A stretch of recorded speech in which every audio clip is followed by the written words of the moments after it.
J'ai vu au travers d'une vidéo de Cro-Blanc que de vendredi soir à dimanche soir, il y avait une trêve électorale et qu'il ne fallait pas parler des élections.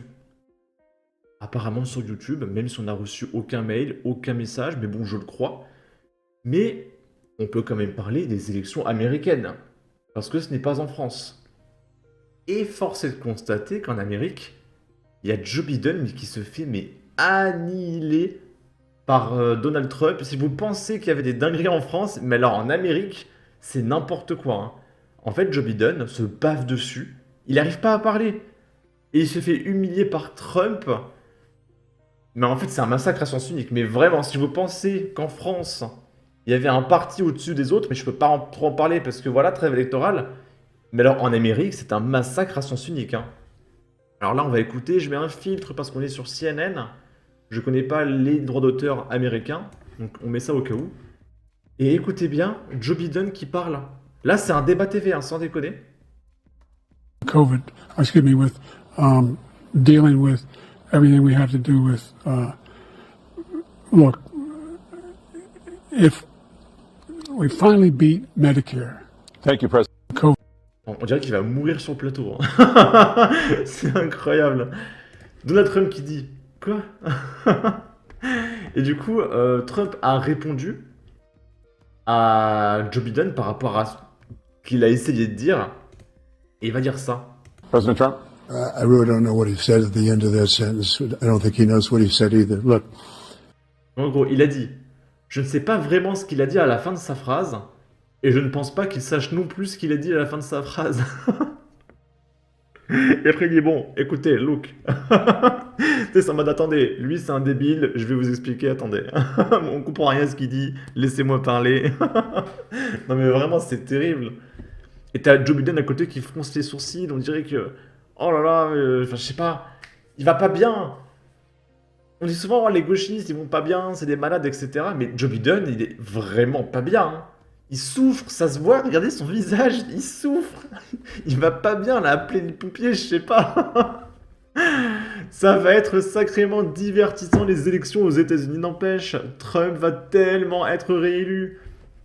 Ici, il y a aux élections américaines la panique qui envahit les rangs démocrates après l'inquiétante prestation de Joe Biden lors du premier débat. Son renoncement est désormais dans la balance selon John King, correspondant en chef de CNN à la Maison-Blanche. Donc en gros, Joe Biden, il est tellement ravagé qu'ils réfléchissent à présenter un autre candidat à sa place parce que il va mourir en fait, Joe Biden. Il va pas bien. Il parle en américain, on va pas trop comprendre, du coup je vais lire les sous-titres. Donc ce débat change la donne en ce sens qu'au moment où nous parlons, une panique profonde et très agressive envahit le Parti démocrate. Cela a commencé dès le début du débat, et cela se poursuit maintenant. Cette panique implique les stratèges du parti, elle implique les élus, elle implique les donateurs, bah oui, parce que c'est comme en France, il y en a qui donnent leur pognon pour les partis, etc. Enfin, ceux qui ont donné leur pognon à Joe Biden, quoi. Tous échangent actuellement sur la performance du président. Donc, ils pensent qu'elle était lugubre, sa performance, qu'elle va nuire à l'ensemble du parti, y compris au niveau locaux, et ils vont avoir des conversations sur ce qu'ils devraient faire à ce sujet. Cela va jusqu'à se demander s'il ne faudrait pas aller à la Maison-Blanche et demander au président de s'écarter. D'autres se demandent si des représentants démocrates ne devraient pas exprimer publiquement ce souhait, appelant à son départ, en raison de la catastrophe qu'a été ce débat. Certes, le président Biden a réussi en cours de débat à reprendre un peu pied, mais sa conclusion fut elle aussi très hésitante et haletante. Quel contraste entre les deux candidats! Donc vraiment c'est un massacre. Et dites-vous bien que Joe Biden là, le mec dirige le pays le plus influent et le plus puissant du monde. C'est lui qui a un peu entamé les hostilités avec la Russie, avec l'Ukraine. Enfin, c'est un poste extrêmement important, président des États-Unis. Et le mec qui dirige toutes ces guerres-là, c'est un mec qui se bave dessus, qui est pas capable de parler, quoi. Il y en a plein qui se demandent si Joe Biden, c'est vraiment lui qui dirige les États-Unis, parce qu'il peut pas diriger le pays, il y a forcément un mec dans l'ombre hein, qui dirige tout ça. En tout cas, si Trump y gagne, ça va être à double tranchant. Ça va être un peu comme la Corée du Nord quand il était au pouvoir. Je pense qu'il va aller voir Poutine et ce qui se passe en Palestine.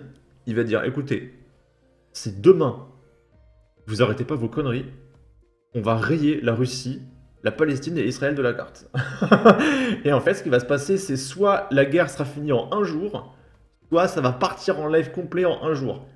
C'est ça, Trump. Il l'avait fait avec la Corée du Nord, il a dit, écoutez, si vous arrêtez pas tout de suite, vous allez subir la plus grosse force de frappe que toute l'histoire de l'humanité n'ait jamais connue. Et le lendemain, Kim Jong-un, il a dit, ok, on se calme. Et il a fini en un jour le conflit. Voilà, donc c'est ce qui va se passer. Soit ça va partir en live, soit tout sera réglé en un jour. Ok. Ensuite, on va regarder un peu de politique aux États-Unis. Là, par exemple, c'est sans déconner.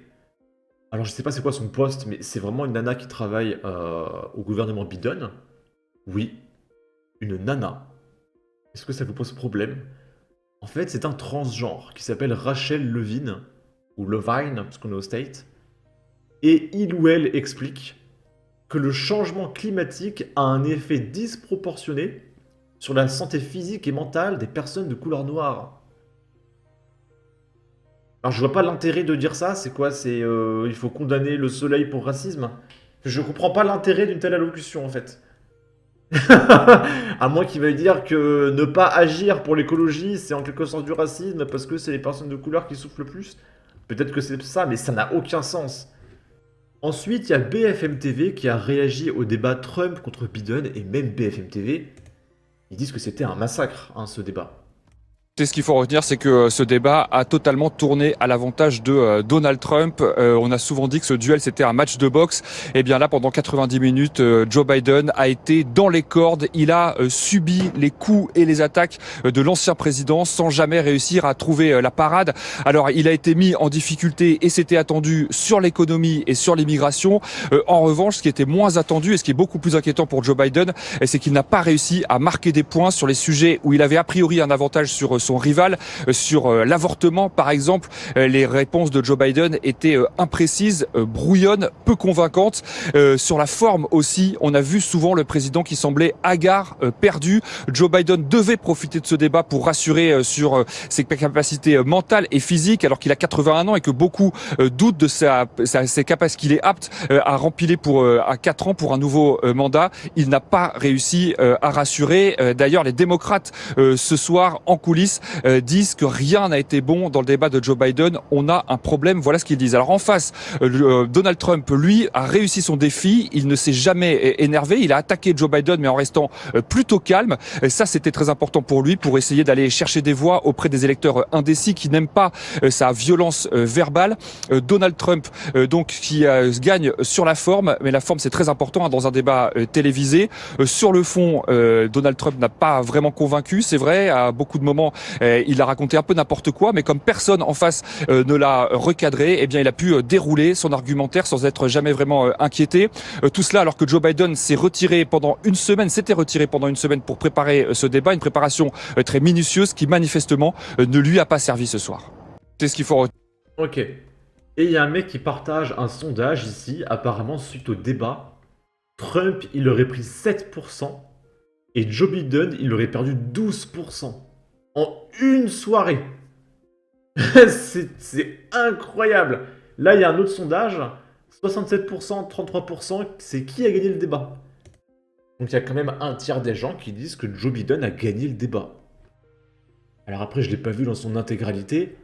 Après, on peut quand même voir que, on va dire très majoritairement, Trump a explosé le débat. Hein. Ok. Ici, c'est Pascal Pro qui va réagir au débat de Joe Biden contre Donald Trump. On aura un point de vue de droite. Bonjour à tous et bienvenue ce matin à l'heure des pros sur Europe 1 de 9h à 9h30 et sur CNews jusqu'à 10h30. Si la France traverse une crise politique, que dire de la démocratie américaine et l'inquiétante prestation hier soir à Atlanta de Joe Biden lors du premier face-à-face de la campagne électorale qui l'opposait à Donald Trump. Les Américains ont vu ce qu'ils savent déjà, un vieux monsieur perdu dans ses notes, confus, dans ses explications, à la recherche de ses mots, mais aussi de son équilibre quand il se déplaçait. Il ne s'agit plus de juger une politique ou d'entendre des arguments. Le débat Trump-Biden a tourné autour de sujets immigration, inflation, avec quelques noms d'oiseaux envoyés de part et d'autre. Mais l'essentiel n'est pas là. On reste sidéré que Biden soit à la tête de la première puissance du monde alors qu'il apparaît si diminué, si fatigué, si empêché, en un mot, pour gouverner l'Amérique. À la fin du débat, tous les observateurs ont noté combien les inquiétudes des caciques du Parti démocrate se muaient peu à peu en affolement ou en consternation, voire en panique. Je ne sais pas si Joe Biden ira jusqu'au bout de l'élection en novembre prochain. Je devine en revanche qu'il soit impossible qu'il puisse rester à la Maison-Blanche encore 4 années supplémentaires, tant son état général paraissait hier soir incompatible avec l'exercice du pouvoir. C'est dingue, hein. C'est dingue. Qu'on te parle d'un président de la République, d'un pays aussi puissant, qu'on te parle de mecs diminués mentalement, etc. Mais c'est fou. C'est fou. C'est terrible. Bon, en tout cas, n'hésitez pas à donner votre avis, votre opinion, à partager, liker, commenter. Ça aidera au référencement de la vidéo sur YouTube. Abonnez-vous, suivez-moi sur Twitter et à la prochaine pour de futures vidéos. Ciao.